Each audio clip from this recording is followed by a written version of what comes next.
45 minute के, चाहे हम लेट हो चुके हैं लेकिन आप 45 मिनट अपना पूरा समय देंगे श्री नागेश को।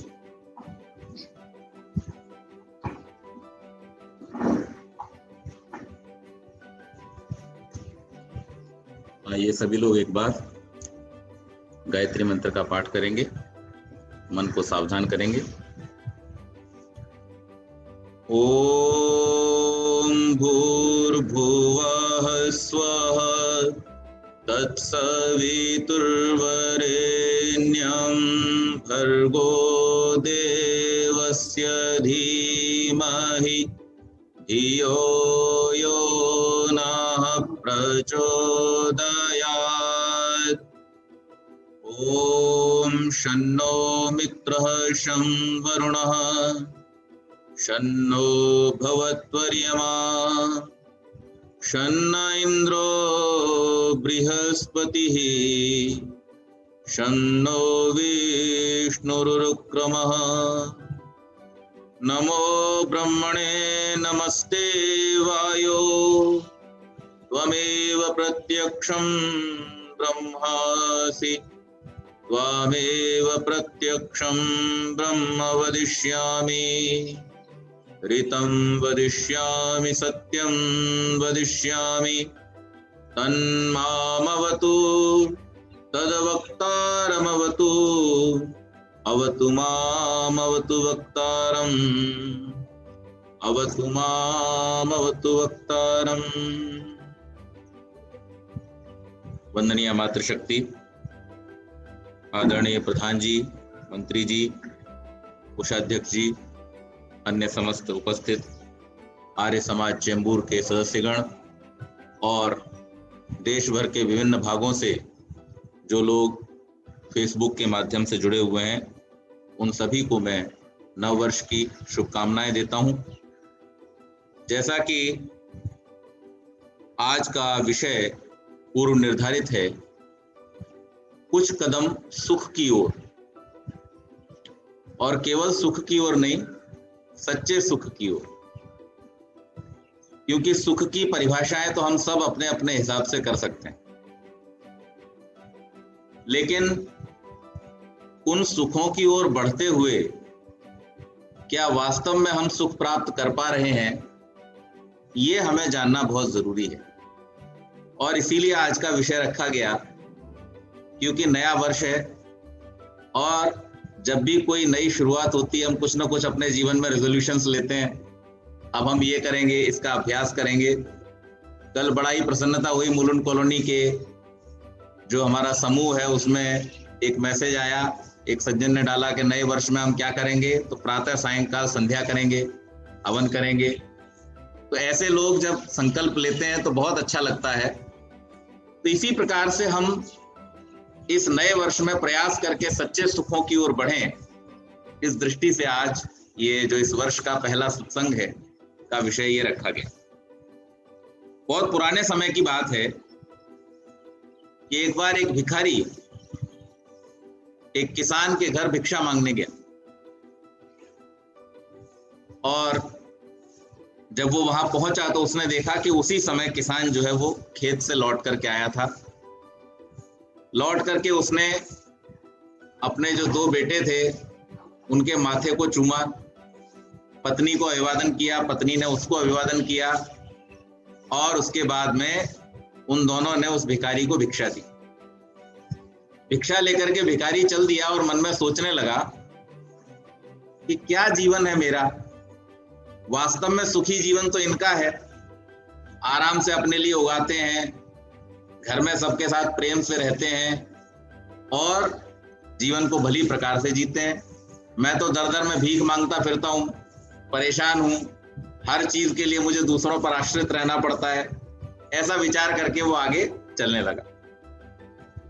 अब ये किसान जो था, जब भोजन आदि कर लिया तो पत्नी से बोला कि देवी, अपना जो एक बैल है वो बूढ़ा हो गया और अब उसके ऊपर ज्यादा बोझा डालना ठीक नहीं है, इसलिए मैं सोचता हूं कि दूसरा बैल खरीद लूं।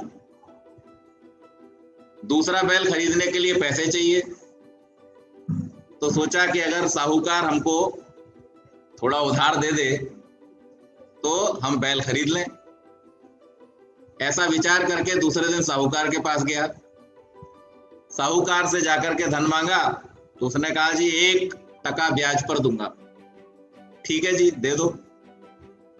जब वो उसको पैसे दे रहा था जो उसने मांगे, तो सोचने लगा देखो जीवन तो इसका सुखी है, हमें जरा जरा सी चीजों के लिए उधार मांगना पड़ता है, फिर उसका ब्याज चुकाना पड़ता है, और ये ब्याज चुकाते चुकाते हमारा सारा खून पसीने की कमाई जो है वो इसी में चली जाती है। ये साहूकार कितना सुखी है, इसके पास में धन है। तो वो वहां से अस्तु धन लेकर के चल दिया। ये धन लेकर के चला तो इतने में साहूकार के पास में एक निमंत्रण आया कि दीवान साहब के यहाँ पर आज एक सभा है, एक पार्टी है, और उनके यहाँ कुछ खुशी का अवसर है, तो आपको सम्मिलित होना है। अब दीवान साहब के यहाँ जाना है तो कुछ ना कुछ भेंट पूजा लेकर के जाना है। वहां दीवान साहब का कार्यक्रम था, तो वहां के जो राजा थे वो भी वहां मिलने के लिए उनसे आए, उनके कार्यक्रम में सम्मिलित होने आए। तो ये वहां पहुंचा, खुशी खुशी अपना गिफ्ट वगैरह लेकर के इसने उनको भेंट किया। और जब वहां देख रहा था आए हुए लोगों को, तो सोचने लगा कि जीवन तो दीवान जी का है, देखो राजा साहब स्वयं आए, इनके पास में कितना प्रभाव है, कितने अच्छे इनके पास वैभव है, इतने सारे इनके साथ लोगों के संपर्क हैं। दीवान जी बहुत बढ़िया, उनकी सभा हुई, रात्रि में सब जो मेहमान थे उनको विदा किया, और विदा करने के बाद में दीवान जी सोचने लगे देखो सभा थी मेरे घर पे, लेकिन वास्तव में असली सुख तो राजा साहब के पास है कि मुझे छोड़ के सारे लोग उनके पीछे पीछे भाग रहे थे, उन्हीं की खुशामद में लगे हुए थे, जबकि मेरे यहाँ कार्यक्रम था। ऐसा जीवन हो तो क्यों ना सुखी हो जाएं। ऐसा दीवान जी विचार करने लगे। राजा साहब बेचारे यहाँ से थके मांदे अपने महल में पहुंचे, और महल में पहुंच करके वस्त्र आदि बदल करके जब सोने के लिए जाने लगे तो बोले क्या जीवन है मेरा। इतने में उन्हें नीचे से एक आवाज सुनाई दी, रास्ते में कोई आदमी जा रहा है। ऊपर से झांक करके देखा कि एक भिखारी जा रहा था। कौन सा भिखारी? जो सवेरे भिक्षा मांग करके आया था। और झांक करके देखते हुए आह भरते हुए राजा साहब बोले जीवन तो इसका है मस्त, न कोई चिंता, न कोई सुरक्षा की जरूरत, न कोई अंगरक्षक रखने की जरूरत। सवेरे अपने मस्त निकलता है, जो मिल गया खा पी लेता है, और उसके बाद में शाम को सो जाता है। कहाँ सोना है इसकी चिंता नहीं, कहाँ उठना है इसकी चिंता नहीं। वास्तव में तो सुखी जीवन देखा जाए तो इसका है। तो ये वास्तव में संसार में सुख का चक्र है। हर व्यक्ति ये सोचने में लगा है कि दूसरा हमसे ज्यादा सुखी है, और ये सोचते सोचते सब लोग अपने अपने जो हिस्से के सुख आए हैं उन सुखों का भी निपटारा कर देते हैं, उनका भी नाश कर देते हैं। तो हमें सुख मिलेगा कहां? इस कथा से हमें दो बातें समझ में आती। पहली बात तो ये कि सुख अगर हम वास्तव में प्राप्त करना चाहते हैं तो वो हमें बाहर नहीं मिलेगा, साधनों में नहीं मिलेगा। वो कोई ऐसी स्टेट नहीं है कि जहां पे आप जाकर के पहुंच गए एक स्थिति विशेष में और वहां पर आप जाकर के सुखी हो जाएंगे। तो वो तो आपको जब मिलेगा कहां मिलेगा? अंदर मिलेगा। और दूसरी बात इससे यह समझ में आ गई कि आप चाहे साधन संपन्न हो और चाहे आपके पास में साधन न हो, दोनों ही स्थितियों में आप सुखी और दुखी हो सकते हैं। क्योंकि राजा भी दुखी है, परेशान है, और जो भिखारी है वो भी दुखी है, परेशान है, जो किसान है वो भी दुखी और परेशान है, और जो साहूकार है वो भी दुखी और परेशान है। यानी आपके पास साधन है बहुत सारे, उससे आप सुखी हो जाएंगे, कोई गारंटी नहीं। आपके पास कोई साधन नहीं है, छूट करके आप सुखी हो जाएंगे, उसकी भी कोई गारंटी नहीं। तो आप वास्तव में सुखी होंगे कैसे, और सुख को प्राप्त करने का उपाय क्या है, इसके विषय में आज हम थोड़ी सी चर्चा करेंगे। तो सबसे पहले तो हम एक बात पर ध्यान दें। मैं 2 दिन पहले अभी प्रीति जी को लेके गया था डॉक्टर के पास, और डॉक्टर साहब ने एक बहुत अच्छी बात कह दी। उन्होंने तो स्वभाव में कह दी, लेकिन मैं उस पर बड़ा लंबा समय तक विचार करता रहा। उन्होंने एक बात कही, बोले until you know the normal you can't know the problem. आपको जब तक यही पता नहीं है कि सामान्य स्थिति क्या है, तब तक आपको समस्या का पता कैसे चलेगा। और आज समस्या यही है हमारी सबसे बड़ी, कि हमें जो हमारा नॉर्मल फ्लो है, जीवन का जो वास्तविक प्रवाह है, उसके विषय में कोई नहीं बताता। और जब तक हम जीवन के वास्तविक प्रवाह को नहीं समझेंगे कि हमारा जीवन किस दिशा में चलना चाहिए, हमारे जीवन की गति क्या होनी चाहिए, और हमारे जीवन में हम कैसे प्रगति कर सकते हैं, प्रोग्रेस कर सकते हैं, तब तक हम ये समझ ही नहीं पाएंगे कि हमारे जीवन में समस्याएं क्या है। आमतौर पर आपने देखा होगा कि लोग अपने जीवन में बहुत सारी परेशानियां गिनाते हैं, हम तो बड़े परेशान हैं, दुखी हैं, लेकिन उनसे आप कभी एनालिसिस करने बैठ जाएं, परेशानी पूछने बैठ जाएं, तो 5 मिनट में उनकी सारी परेशानियां समाप्त हो जाती। मेरे पास तो बहुत सारे ऐसे लोग मिलने आते हैं जो ये बताते हैं कि मुझे ये समस्या है, मुझे वो समस्या है, और जब उनसे पूछना शुरू करता हूँ, अच्छा बताओ जी क्या समस्या है, और मैं उनसे जब कहता हूँ ये तो कोई समस्या है ही नहीं, तो उन्हें समझ में आता है, रियलाइज होता है कि हाँ ये तो समस्या है ही नहीं, इसमें तो कोई दिक्कत है ही नहीं, हम तो केवल सोच के बैठे हैं कि ये समस्या है, वास्तव में वो समस्या होती ही नहीं है। इसको हम इस रूप में समझें कि अगर कोई छोटा बच्चा, छात्र जो अभी विद्यालय में जाता है, वो कहे कि जी विद्यालय मुझे बहुत अच्छा लगता है, वहां मेरे घर से बड़ा खेलने का मैदान है, वहां मेरे घर से ज्यादा खेलने के लिए साथी उपलब्ध हैं, वहां पे मेरे खेलने के साधन घर से ज्यादा उपलब्ध हैं, मुझे सब चीजों के लिए विद्यालय जाना अच्छा लगता है, बस विद्यालय में एक ही समस्या है, परीक्षा नहीं होनी चाहिए, परीक्षा मेरे लिए समस्या है, पढ़ाई करना मेरे लिए, टेस्ट देना मेरे लिए समस्या है। तो आप बतलाइए वो विद्यार्थी कभी अपने जीवन में उन्नति कर पाएगा? कभी भी नहीं कर सकता। क्यों नहीं कर सकता है? क्योंकि इन सारी चीजों के साथ साथ जो मूल उद्देश्य है विद्यालय में जाने का, वो तो बौद्धिक उन्नति करना है, मानसिक उन्नति करना है, शिक्षा प्राप्त करना है। अगर वही ना हुआ तो ये बाकी के सारे काम जो है वो करने के बाद भी अधूरे ही रह जाएंगे, और शिक्षालय में जाने का, विद्यालय में जाने का जो उद्देश्य है वो पूरा नहीं होगा। इसी प्रकार से सबसे पहली आवश्यकता इस बात की है कि हम ये समझें कि हमारा इस संसार में आने का उद्देश्य क्या है। समस्या वहीं शुरू हो जाती है कि हमारी बिगिनिंग ही खराब हो जाती है। और आज जो बच्चे संसार में जन्म ले रहे हैं, उन सबके जन्म लेने के समय पे ऋषियों के द्वारा बताई गई जो परंपरा और संस्कार है, वो न होने के कारण से बहुत लंबे समय तक भी, बहुत बड़ी आयु तक पहुंच जाने के बाद भी उनको जीवन के उद्देश्यों का पता नहीं चलता। अब आप कल्पना कर लीजिए, आपने कार उठाई अपनी, आप ड्राइव करना शुरू कर दीजिए, और आपको ये पता ही ना हो कि जाना कहाँ है। उसमें भी एक और बड़ी दिक्कत ये हो जाए कि आपको रास्ता भी पता ना हो, तो आप क्या करेंगे और कहाँ पहुंचेंगे? आप बस ड्राइव करते चले जाएंगे, लेकिन आप कभी भी अपने गंतव्य तक नहीं पहुंचेंगे। और गंतव्य, यहाँ तो समस्या ये है कि गंतव्य का पता ही नहीं है कि पहुंचना कहाँ है, रास्ता भी पता नहीं है और गंतव्य भी पता नहीं, इसलिए सब परेशानी समस्या बनी। और इसके अभाव में और जो परेशानियां होती हैं वो क्या है कि जब कोई व्यक्ति मन की स्थिर अवस्था में नहीं होता, स्थिर अवस्था में न होने के कारण से फिर वो पाप में लिप्त हो जाता है, उसका मार्ग किधर चल देता है? पाप की ओर।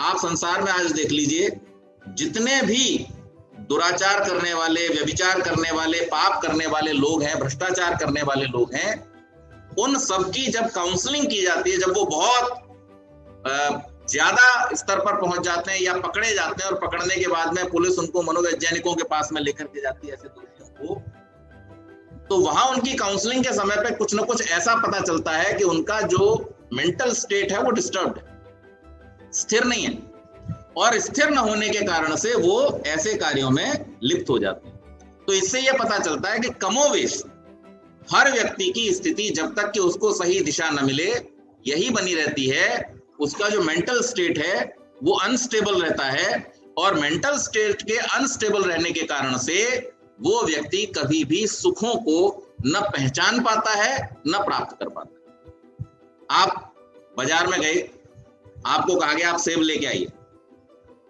तो सेब लाने की शर्त क्या है? सबसे पहले तो आपको पता होना चाहिए ना सेब होता कैसा है। जिस व्यक्ति को ये पता ही ना हो कि सेब कैसा होता है, तो वो कैसे खरीद के लाएगा बताइए? तो अगर हम सुख प्राप्त करना चाहते हैं, अगर हमें संसार में सुख प्राप्त करना है और हमें दुखों से बचना है, तो हमें पहले पता तो होना चाहिए ना कि सुख होता क्या है और दुख होता क्या है। जब तक हमको ये पता ही नहीं है कि सुख क्या होता है और दुख क्या होता है, तब तक हम न तो संसार में इसे प्राप्त कर पाएंगे और ना ही जिसको हम छोड़ना चाहते हैं उसको हम दूर कर पाएंगे। इन दोनों ही स्थितियों में हम संशय में रहेंगे, फंसे रहेंगे, और उसके कारण से कभी भी हमारा मार्ग जो है वो प्रशस्त नहीं होगा और हम उस स्थिति को प्राप्त नहीं कर पाएंगे जिसके लिए हमें मनुष्य जीवन मिला। तो इसको हम समझने का प्रयास करें। सबसे पहले हम ये जाने कि सुख है क्या। सरल शब्दों में जो व्याख्या सुख की जाती है वो ये है कि हमारी इंद्रियों को जो अच्छा लगता है, अनुकूल लगता है, उसको सुख कहा जाता है। इंद्रियां कौन सी हैं? 5 ज्ञानेंद्रियां, मन, और 5 कर्मेंद्रियां। इस तरह से कुल मिलाकर के 11 हमारी इंद्रियां होती हैं। इन 11 इंद्रियों में से अनुभव करने वाली जो इंद्रियां वो कितनी है? 6 हैं। 5 ज्ञानेंद्रियां और 1 हमारा मन जो अनुभव करता है। इन 6 के जो कुछ अनुकूल होता है, हालांकि कर्मेंद्रियां भी प्रेफर करती हैं। आपको कोई मेहनत का काम हाथों से करना पड़े तो हाथ ये चाहते हैं कि आराम मिले, तो उनका सुख किसमें? आराम में है। व्यायाम में सुख नहीं मिलता हाथों को, व्यायाम में कष्ट होता है, लेकिन वास्तव में आवश्यकता देखी जाए तो उसकी जरूरत है, उसके बिना वो हाथ बेकार हो जाएंगे। लेकिन फिर भी जहां तक हम अनुभव करते हैं वो ज्ञानेंद्रियों और मन से ज्यादा अनुभव करते हैं, और इसके कारण से जो कुछ भी हमारे सुख हैं वो सब ज्ञानेंद्रियां और मन पर केंद्रित है, और इसके अनुकूल जो कुछ भी हमको मिलता है वो सब हम सुख का अनुभव कर लेते हैं। उसमें हमारा राग होता है, उससे हमारा प्रेम होता है, और इनके विपरीत जो कुछ मिलता है उस सबसे हमारा स्वाभाविक रूप से सुखानुशयी राग और दुखानुशयी द्वेष, ये सूत्र है दर्शन का। तो जिसमें हमें दुख प्राप्त होता है या जो प्रतिकूल लगता है हमको, उसमें हम द्वेष की भावना ले आते हैं कि ये हमें नहीं मिलना चाहिए, और जो हमें मिलता है जिससे हमें सुख का अनुभव या अनुकूलता का अनुभव होता है उसमें हम ये भावना ले आते हैं कि ये हमें बार बार मिलना चाहिए। और ये जो न मिलने और बार बार मिलने की परेशानी है, इसी से हमारे सुख और दुख शुरू हो जाते हैं। फर्ज कीजिए आप गए किसी हिल स्टेशन पे, कल मैं नेरल गया हुआ था, और नेरल से माथेरान आप जानते हैं एकदम नजदीक, और जिस समय मैं लौट रहा था 5:30, 4, पौने 5 बज गए थे, तो सूर्य जो अस्तांचल में धीरे धीरे जा रहा था, और वहां का दृश्य तो बड़ा व्यंगम होता है, बहुत ही विलक्षण दृश्य होता है। अब ऐसे ही किसी स्थान पर आप गए, आपने ऐसे सुंदर दृश्य को देखा, और उस दृश्य को देख करके आपका मन एकदम प्रफुल्लित हो जाता है। ऐसे प्राकृतिक सौंदर्य को देख करके मन खुश हो जाता है, आंखों को बड़ा सुकून मिलता है और आप आनंदित हो उठते हैं। लेकिन समस्या कहां शुरू हो जाती है कि अब मुझे ये रोज देखने को मिले, मुझे ये बार बार मिले, और जैसे ही ये इच्छा हमारे मन में जागृत होती है कि और मिले, बार बार मिले, बार बार देखूं, वहीं से हमारा दुख शुरू हो जाता है। अब जब वहां से मैं ये इच्छा लेकर के आऊंगा यहाँ, तो अब मैं रोज शाम को दुखी होऊंगा कि क्या तो वहां दृश्य था और यहाँ देखो हम कमरे में बैठे, ये तो हमें देखने को मिलता है। तो हमने एक सुख के दृश्य को अपनी गलत इच्छा के कारण से दुख में परिवर्तित स्वयं कर लिया। अब सूर्य तो रोज छुप रहा है, रोज अस्तांचल में जा रहा है, रोज उदय हो रहा है, माथेरान की जगह पे रहेगा, चेंबूर की जगह पे रहेगा, लेकिन मैं जो वहां से यहाँ आया, मैंने अपने आप को सुखी करना है उसका स्मरण करके, या दुखी करना है उसका स्मरण करके, इसका पूरा का पूरा जो डिसीजन है वो मेरा अपना डिसीजन। इसको मैं किसी और को दोषी नहीं कर सकता, क्योंकि ये मेरा निर्णय है। मैं उसको जान करके सुखी हूं या उसको जान करके दुखी हूं। एक तो ये है कि मैं रोज शाम को उसी समय जब संध्या करता हूं, आंखों को बंद करूं, उसी भव्य दृश्य को अपने मन में याद करूं, और याद करके परमात्मा का धन्यवाद करूं कि वाह परमात्मा, कितना सुंदर संसार आपने बनाया, ऐसे सुंदर सुंदर दृश्य संसार में देखने को मिलते हैं।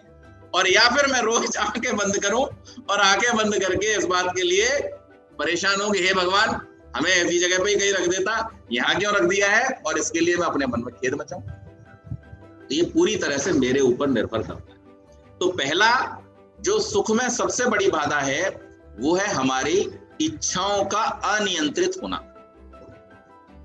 जैसे ही हमारी इच्छाएं अनियंत्रित हो जाती हैं, हमारे सुख दुखों में परिवर्तित हो जाते हैं, चाहे हम कितने ही साधन संपन्न क्यों न हो। और इसी प्रकार से हमने जो अपने सुखों के दायरे बना रखे हैं, कौन कौन से दायरे हैं? किसी को धन प्राप्ति में सुख दिखाई देता है कि मैं और ले आऊं और कमा लूं जिससे मैं सुखी हो जाऊं। अंततोगत्वा जीवन में जब बहुत सारा धन आ जाता है उसके बाद में फिर वो सोचना शुरू करता है कि धन तो बहुत सारा इकट्ठा हो गया पर सुखी तो अभी भी नहीं हुआ, तो फिर वो इधर उधर सुख ढूंढना शुरू करता है। फिर वो बहुत सारे सन्यासियों के पास में जाता है, आश्रमों में जाता है, इधर जाता है उधर जाता है, और फिर जाकर के सुख ढूंढना शुरू करता है। लेकिन उतना समय जितना व्यर्थ हो गया वो तो ही है। इसी प्रकार से किसी को विद्या प्राप्ति में सुख दिखाई देता है कि बहुत ज्ञानवान हो जाऊंगा तो शायद मैं सुखी हो जाऊं, लेकिन बड़े बड़े ज्ञानी पंडित जिनको रटे पड़े शास्त्र उनको भी दुखी होते देखा जाता है, वो भी सुखी नहीं। किसी व्यक्ति को लगता है कि मैं समाज में अगर कार्य करूंगा तो मैं सुखी हो जाऊंगा, लेकिन समाज में कार्य करने वाले व्यक्तियों को भी और ज्यादा दुखी होते देखा जाता है कि अरे समाज में तो इतना सब गड़बड़ चल रहा है। फ्रस्ट्रेट हो जाते हैं बहुत सारे लोग, परेशान हो जाते हैं कि ये सब इतना गड़बड़ चल रहा है, ये ऐसा हो रहा है वैसा हो रहा है। जो थोड़ी बहुत मन में भावना थी नॉर्मली काम करने की, वो भावना भी समाप्त हो जाती है कि अब मुझे नहीं करना, और छोड़ करके बैठ जाते हैं। इसी प्रकार से बहुत सारे हमने अपने सुखों के दायरे बना रखे हैं जिनमें हम सुखों को खोजने की कोशिश करते हैं। लेकिन जैसा हमने इस कथा में सुना कि बाहर हम कितना भी प्रयास कर लें, कितना भी घूम लें, कितने ही साधनों को इकट्ठा कर लें, कितने ही ज्यादा हम साधन संपन्न क्यों ना हो जाएं, लेकिन उसके बावजूद भी बाहर हमको कहीं पर भी सुख किसी प्रकार से भी नहीं मिलेगा। तो अब इसका उपाय क्या है, कैसे प्राप्त करें, कहां से प्राप्त करें? तो हमें फिर जानना पड़ेगा कि हम कौन हैं और हमारे गुण क्या हैं। दर्शन में आत्मा के लक्षणों को बतलाते हुए क्या कहा है? इच्छा, द्वेष, प्रयत्न, सुख, दुख और ज्ञान। ये किसके लक्षण है? आत्मा के। यानी सुख और दुख ये दोनों किसका लक्षण है? आत्मा का। जब ये आत्मा का लक्षण है तो हम बाहर कहां ढूंढ रहे हैं इसको? मैंने नीरज जी की एक बात सुनाई थी आपको, उस विषय पर मैंने एक व्याख्यान भी दिया था कि तमाम उम्र मैं एक अजनबी के घर में रहा, सफर न करते हुए भी किसी सफर में रहा। ऐसे ही उन्होंने एक और बहुत बढ़िया बात लिखी है जो आज के विषय से संबंधित है कि अब के सावन में शरारत ये मेरे साथ हुई, मेरा घर छोड़ के कुल शहर में बरसात हुई, जिंदगी भर तो हुई गुफ्तगू गैरों से मगर आज तक हमसे हमारी न मुलाकात हुई। समस्या सारी की सारी वहीं पर है। हम दूसरों पर डिपेंड हो गए, हमने अपने सारे सुखों को दूसरों के ऊपर निर्भर कर दिया है। हम सुखी होना चाहते हैं लेकिन दूसरों की कीमत पर, हम आनंद प्राप्त करना चाहते हैं दूसरों की कीमत पर। ये ऐसा करे तो मैं सुखी हो जाऊं, ये मेरे हिसाब से क्यों नहीं चलता, ये मेरे हिसाब से चले तो मैं सुख। समाज में मैं काम कब करूंगा? जब सब मेरे हिसाब से चलेंगे। अब अगर ऐसा कोई भ्रम मन में पाल ले तो बताइए वो समाज का काम कर पाएगा? वो समाज का काम कर ही नहीं सकता। क्यों? मुंडे मुंडे मत्र भिन्ना। संसार में हर व्यक्ति स्वतंत्र होकर के अपनी बुद्धि अपनी क्षमता के अनुसार काम करता है। आप संसार का अगर नेतृत्व करना चाहते हैं, समाज का अगर नेतृत्व करना चाहते हैं, तो आप अपनी इच्छाओं को थोप करके नहीं कर सकते। आप सैद्धांतिक रूप से चलते हुए सबको साथ में लेकर सबके मन की बात को जानकर, वेद स्वयं इस बात का उपदेश करता है, संगच्छध्वम संवदध्वम संवो मनांसी जानताम।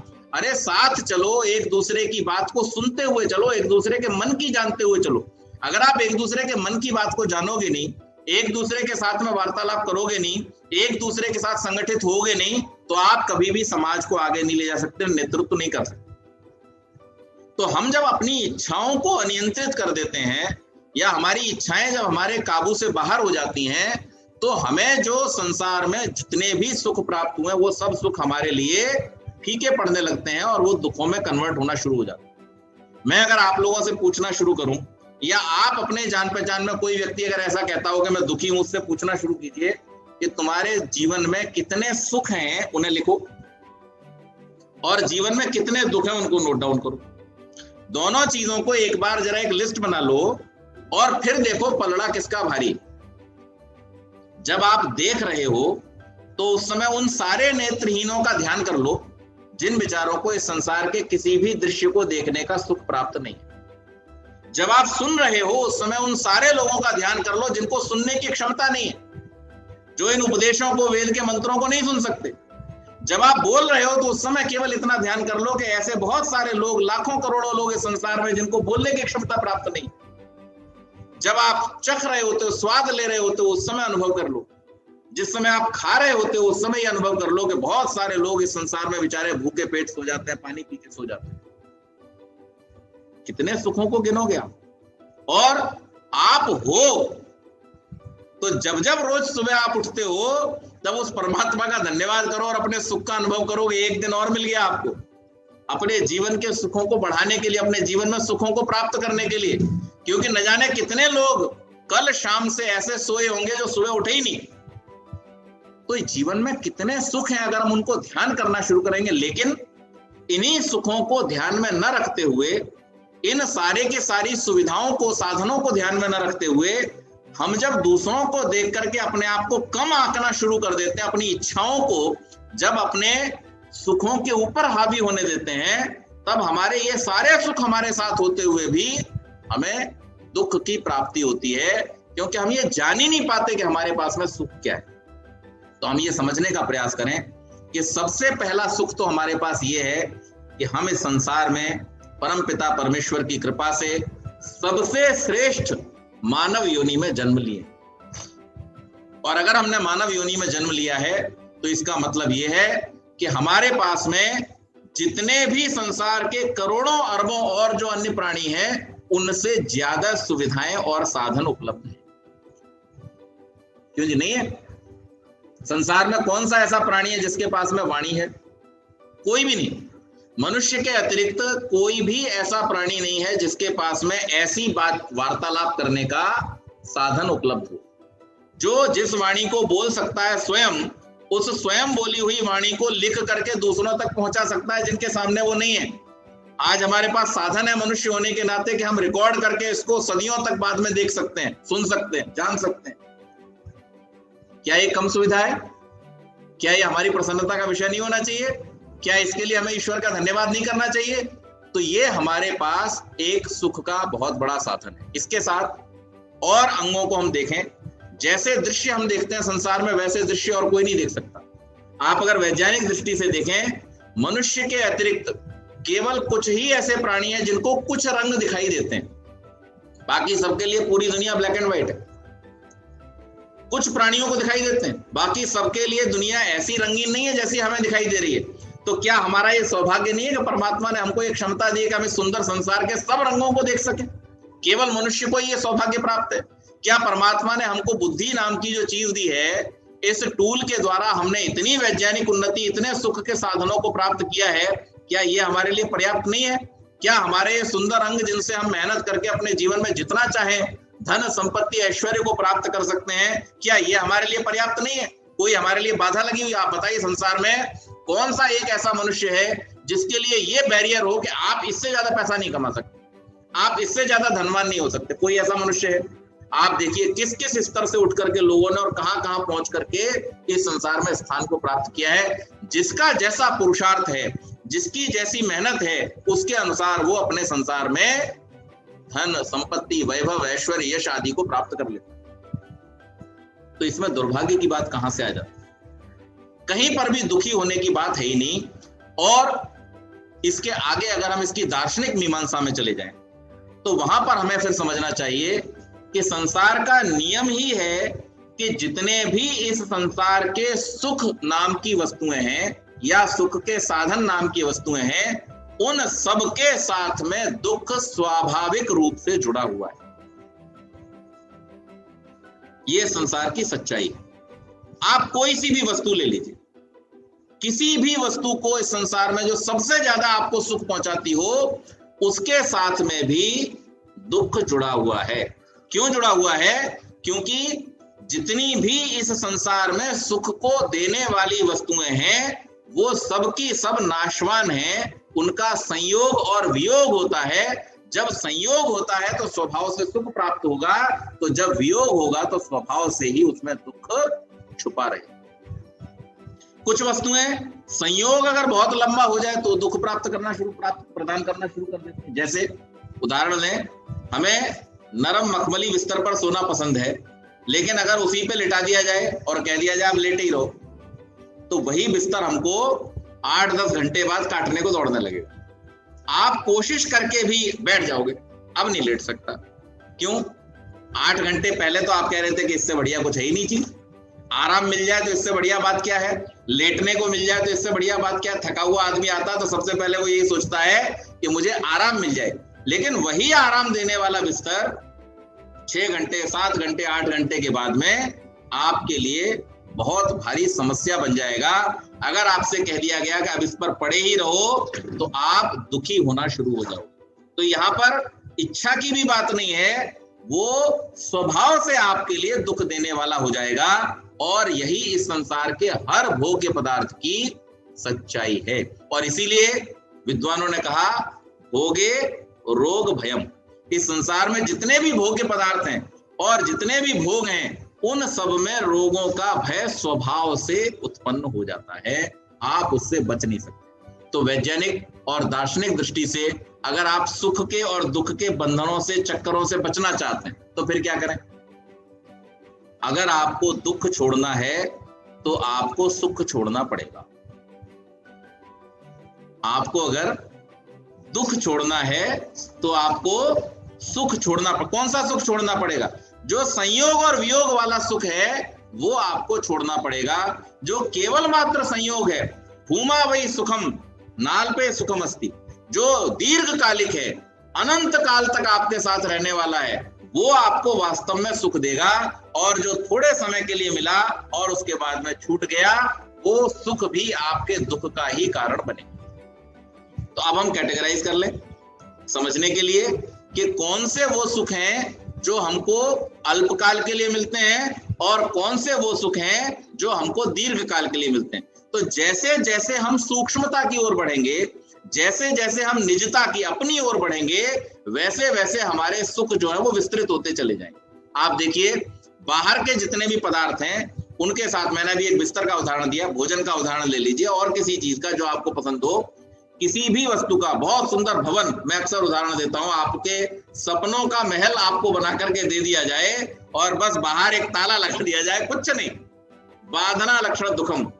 ये जो बंधन है ये ही सबसे बड़ा दुख है। स्वतंत्रता में चाहे आपको मैदान में ही क्यों ना छोड़ दिया जाए, पर आप पूरब पश्चिम उत्तर दक्षिण में जाने के लिए अगर स्वतंत्र हो तो आप सुखी हो। और सुंदर से सुंदर, सुरक्षित से सुरक्षित महल में भी अगर बाहर एक छोटा सा ताला लगा दिया जाए, आपका दुख वहीं शुरू हो। तो यहां सबसे पहली चीज हमें समझ में आती है कि बाहरी जितने भी साधन हैं, भौतिक जितने भी साधन हैं, उन साधनों का उपयोग केवल साधन के रूप में जब तक हम करते हैं तब तक वो हमें सुखकारी होंगे। और जैसे ही उन साधनों से हम अपने सुखों को जोड़ देते हैं, वैसे ही वो हमारे लिए दुखकारी हो जाएंगे।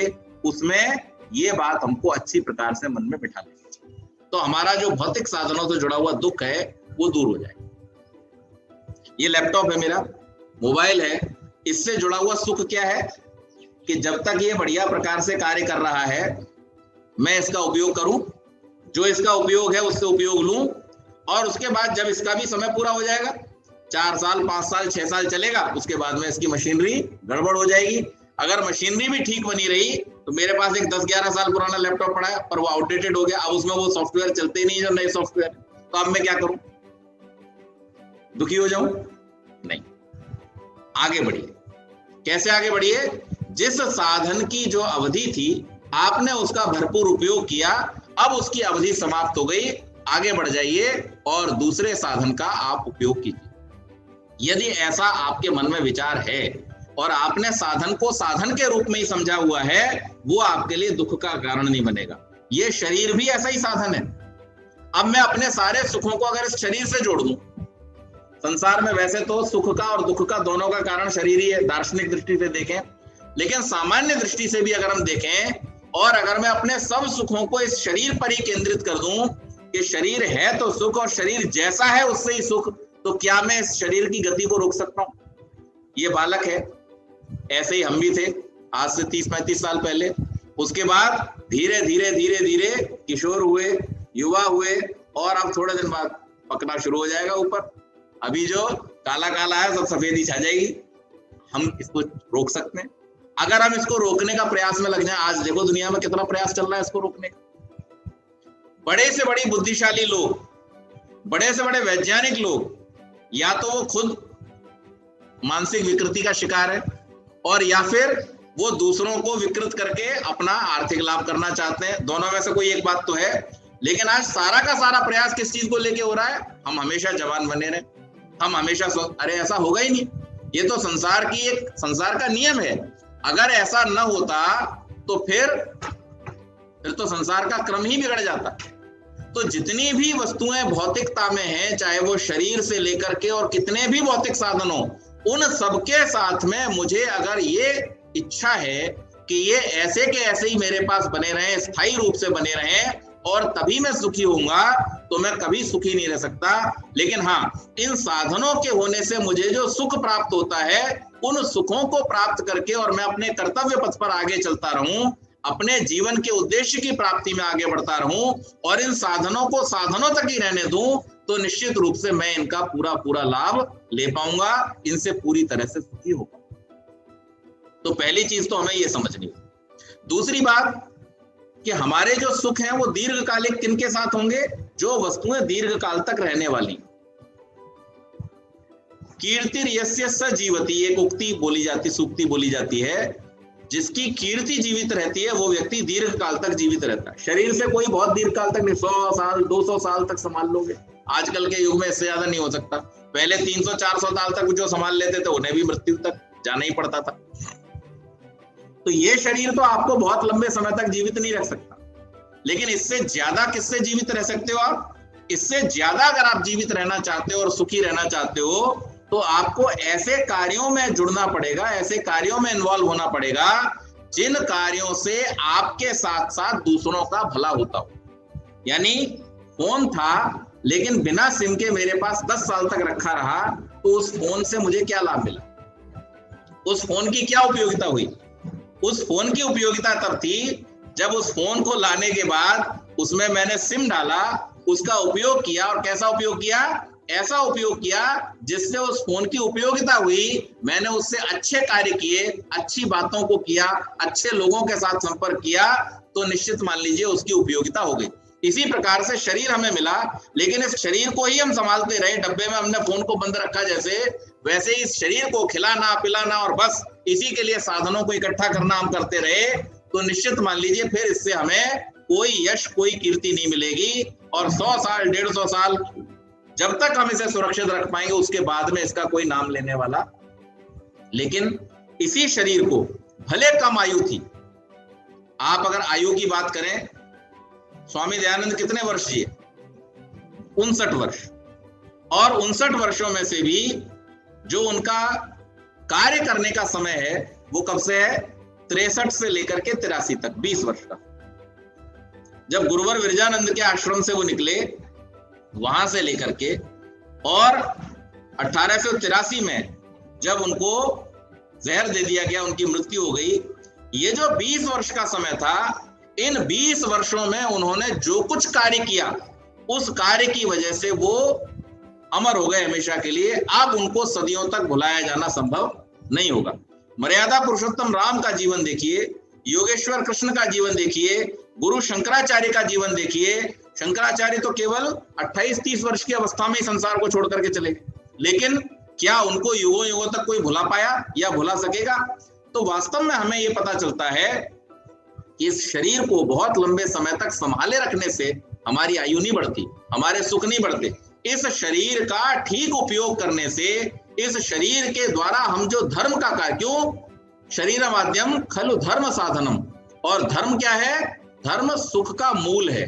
तो अगर हम इस शरीर से सुख प्राप्त करना चाहते हैं, तो इस शरीर से हमें धर्म का कार्य करना होगा। सुखस्य मूलम धर्म, धर्म सुख का मूल है और धर्म का साधन ये शरीर है। तो इस शरीर से जब हम धर्म करेंगे, तब हमें सुख की प्राप्ति होगी, उसके बिना प्राप्ति नहीं हो सकती। तो दूसरी बात ये कि हम इसको ठीक प्रकार से उपयोग करते हुए जो दीर्घकालिक रहने वाले हमारे सुख हैं, उनको प्राप्त करें।